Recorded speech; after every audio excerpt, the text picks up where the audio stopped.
The tragic death of Sonny Liston happened in a small house in Las Vegas.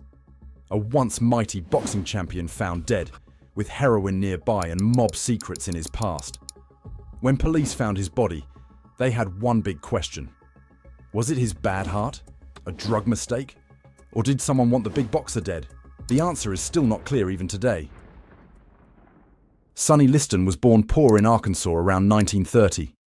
His dad beat him often. He once said, "The only thing my old man ever gave me was a beating. With no school and no money, little Sonny had no chance. He ran away to St. Louis, where his mum lived, but he could not read and had no skills. Soon he was stealing things. In 1950, police caught him and sent him to prison. This should have been his lowest point, but in prison, he found boxing. A kind priest saw how strong Liston was and told him to try boxing. He was so good that when he got out in 1952, he won local fights quickly.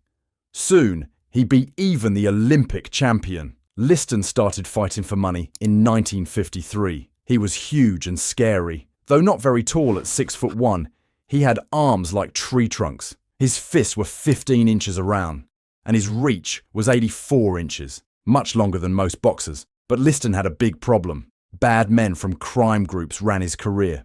Two mob bosses, Frankie Carbo and Frank Blinky Palermo, owned his contract. They took most of his money. They told him what to do and when to do it. Liston even worked for them when not boxing, as a thug who scared people who owed money. The news wrote bad things about him. They called him mean and dumb. One magazine even called him King of the Beasts, like he was an animal, not a man. Even the US President John Kennedy did not like him. He told the boxing champion of the time to fight someone with better character than Liston. No one wanted him to win, but he did. On September 25, 1962, Liston fought Floyd Patterson for the world title. Most people hoped Patterson would win, but Liston knocked him out in just 2 minutes and 6 seconds of the first round. They fought again less than a year later. Again, Liston won in the first round. He was now the strongest man in boxing, but fans and press still did not like him. They called him the champ that nobody wanted. If you should win, does it bother you at all that the World Boxing Association and most states will not recognize you as the world champion? Well, I don't recognize them either. Then came the fights that ruined Liston forever. In 1964, a young, loud boxer named Cassius Clay, later known as Muhammad Ali, got a chance to fight Liston. Not many thought Clay could win. Betting shops had Liston as a big winner, but the fight ended strangely. After 6 rounds, Liston stayed on his stool and would not come out to fight more.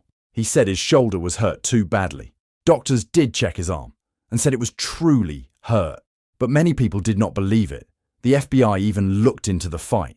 They thought a gambler named Ash Resnick, who knew Liston and mob men, might have fixed the match. They heard that Resnick told friends not to bet on Liston that day, as if he knew something.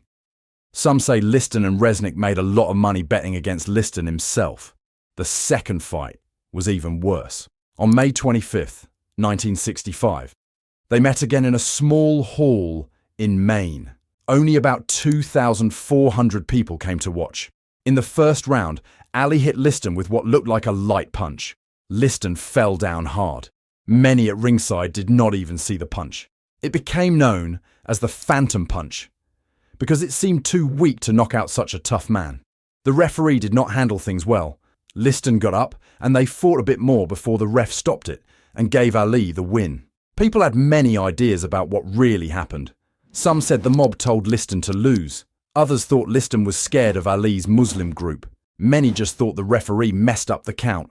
No matter what the truth was, people now saw Liston as a cheat. His good name was gone forever. Liston tried to come back. Between 1966 and 1970, he won 15 more fights and lost just 1. His last fight was a win over Chuck Wepner in June 1970. But his life outside boxing got darker.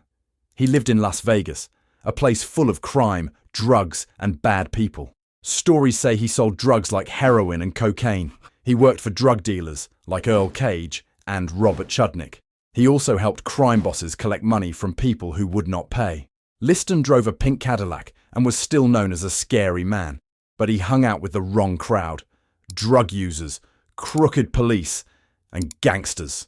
The man who was once world champion was now just a thug in a city of sin. On January 5th, 1971, Liston's wife Geraldine came home from a trip. She found her husband dead in their bedroom. From old milk bottles and papers outside, police thought he had been dead since December 30th, 1970. What was odd is that she waited 2 or 3 hours before calling the police. In the house, police found heroin and a bit of cannabis in Liston's pocket. They quickly said he died from a drug dose, but the real story was not so clear. The doctor who checked Liston's body said he died from heart and lung problems. Liston did have a bad heart and had been in hospital just weeks before for chest pain, but the heroin found at the scene made people wonder. The strangest part? Liston was known to be very scared of needles. Friends and family said he would not even get shots from doctors. He once skipped a trip abroad because he would need jabs. And police found no needle or tools for using heroin at the scene. When they tested his body, they did find signs of heroin, but the doctor clearly said the amount was not enough to cause death. So if not drugs, what killed the former champ? Many think Liston was killed. But by whom? And why? Some say the mob did it. Maybe Liston knew too much, or asked for money owed to him from fixed fights. Or perhaps he would not lose his last fight when told to. The mob was known to kill people with forced heroin shots. They called them hot shots. Others point to drug problems. Maybe he crossed a dealer or owed drug money. One key suspect was Earl Cage, a drug dealer who thought Liston had told police about him. A crooked Las Vegas cop named Larry Gandy was also named. Years later, in 1982, someone told police that Gandy had given Liston a deadly shot of heroin. They said gambler Ash Resnick, the same man from the Ali fight scandal, had told Gandy to do it because Liston owed money. When a writer named Sean Assail later asked Gandy about this, Gandy said he did not do it, but he did say he thought Earl Cage had killed Liston. We may never know for sure who, if anyone, killed Sonny Liston. The facts do not all add up. His friends were sure he would never use heroin himself. The fact that the drug level was too low to kill him makes murder seem more likely. But no one has ever been charged. What we do know is that Sonny Liston rose from nothing to become heavyweight champion of the world.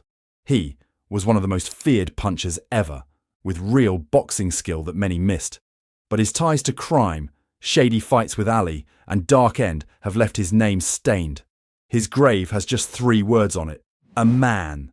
Perhaps, in the end, that was all Sonny Liston wanted to be seen as. Not a beast or a villain, just a man. In a life full of pain and bad choices, that simple wish was the one thing he never got. Well, they always told me anything you want to do your best and be the best at it.